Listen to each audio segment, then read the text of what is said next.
issues and a big part of the public discourse, not only here in South Africa, across the continent and beyond. So we focus on one of those topical issues as South Africa navigates a critical economic crossroads on national growth. Recent periods of social unrest have laid bare the fragile link between community stability and financial survival. When businesses burn, jobs vanish, and investor confidence evaporates, the path to national prosperity stalls. It's against this backdrop that South Africa's Special Risk Insurance Association, Sasria, has sounded a clarion call for the protection of local economic infrastructure. And to speak about it this morning, we are joined by South African Special Risk Insurance Association spokesperson, Sasria spokesperson, Muzi Dladla. Very good morning to you, Muzi. Thank you so much for speaking to us. So, before we look at the broader issues, I want to look at the work that you do, and obviously within the insurance sector. 2021 of July was a very important turning point, not only for insurers, but the insured. So this time around, how are we looking at it in terms of not only instilling long-term economic growth, but protection? Well, SASRA is a mandate to manage social risks and obviously to enhance legitimacy for the state, as well as investors, particularly foreign direct investment, as well as local expansion of businesses. So we are there to actually make sure that that happens, and also obviously to cover businesses and making sure that the economy continues to run, and also to mitigate against risks and raise awareness about the dangers of destroying property, especially the implications of that to society at large. And I want to look at what you're bringing back now. That is Sasria saying that you are now introducing or reintroducing a product, but you're doing so with an additional 500 million rand layer of cover over the primary 500 million rand limit. What has changed to make you think that this is the way to go? Well, first of all, it is a mandate, and we've seen GDP growth has been quite low in South Africa. So obviously, we need to do something to stimulate that level of growth, because the 500 million cover, it sounds like a lot, but for business, especially big business, it really isn't. For example, a retailer that wants to open stores all over the country and expand their businesses, they cannot do that on 500 million alone as cover for themselves. So there has been quite a lot of cry from business. So we make sure that we expand that, add an additional billion rand. As volatile as the environment that we're operating in right now is, but it is in the interest of the country for us to do that, as well as to make sure that some of the businesses that we're unable to rebuild, that they at least have a chance should anything happen. But most importantly, I think it's for us to raise awareness about the dangers of destroying, because if I can just give you a small stat from 2021, for example, more than 3,000 stores, and I'm talking just retail only now, 160 malls were damaged. And the most implication of it, if you look down the chain, with logistics, close to 40,000 businesses were affected. And most of those were not able to rebuild to the level that we were. They downsized, and some of them could not even reopen at all. It would seem to me that by what you're doing, and you can correct me if I'm wrong, that you are trying to shore up investor confidence with this newly reimagined wrap cover, because you withdrew it at some point. And I'm just wondering, Yeah. are you in a better position financially and operationally to absorb these social unrest costs? Yes, I would say we are. I mean, we had to rebuild. We didn't have much time to rebuild. 2021, we were technically insolvent.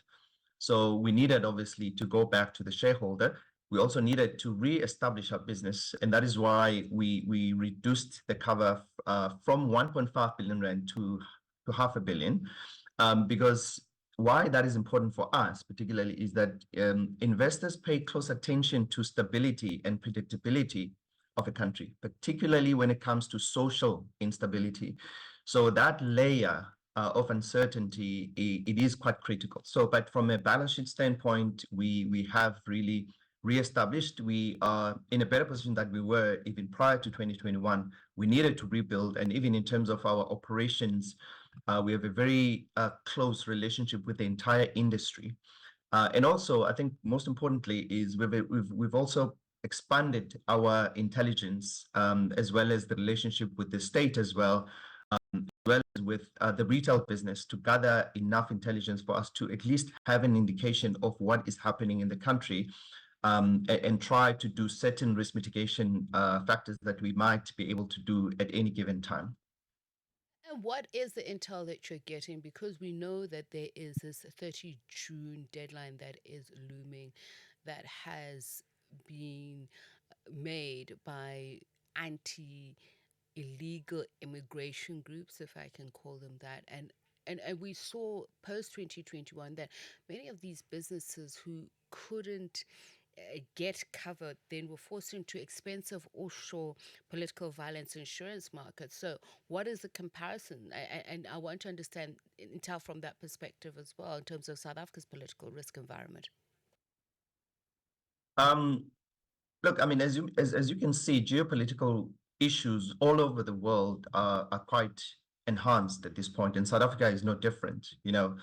And in terms of how we looking at it is we're not comparing what is happening now to July 2021. I think that's the first point, because July 2021 was categorized by many other factors which are not present now. So now we know that there is dissent, and we know what the issues are, and we know what the complaint is about, and there is a face, and there are faces of movements that are actually currently around.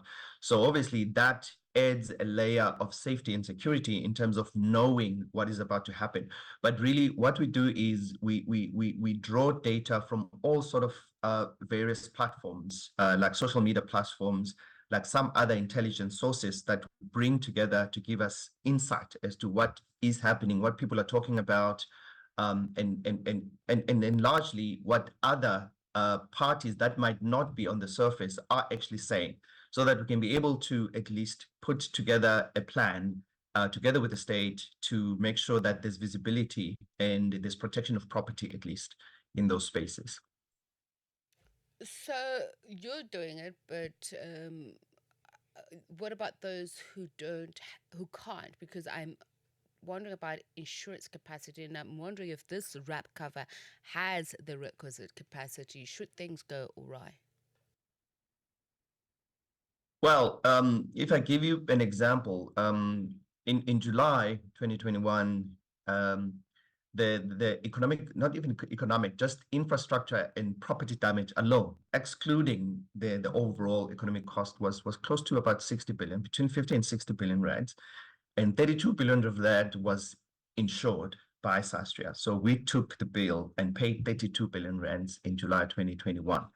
And obviously, that there were certain reports that came out to show how things could have been done differently from the security and from the policing and even from the army side, as well as business themselves. So having intelligence up front is really helpful, because the significant process of getting to resolve these issues it becomes a lot easier if there is intelligence or understanding of what's happening. And again, it's not just government's problem to ensure that there's mitigation, it's also business, it's also communities, it's also civil society, even the individuals who get involved in these type of protests, because we know that at the end of the day, when the businesses have been rebuilt, it is the people that actually lose their livelihoods.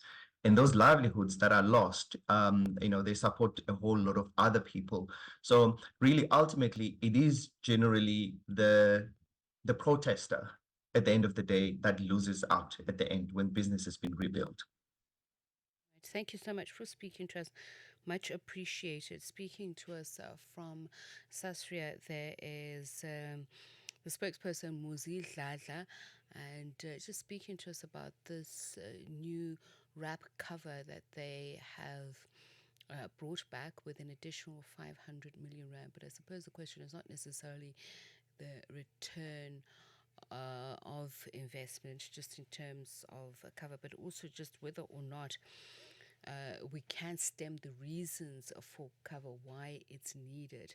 Because can we really, bet against no social unrest? That's something we can't really do, and it's unfortunate. But government says it does have its finger on the pulse, and that it is amping up its surveillance and law enforcement capacity. Okay, brings the time to 7 o'clock. Time now for news. Jwalani Tulongwepe.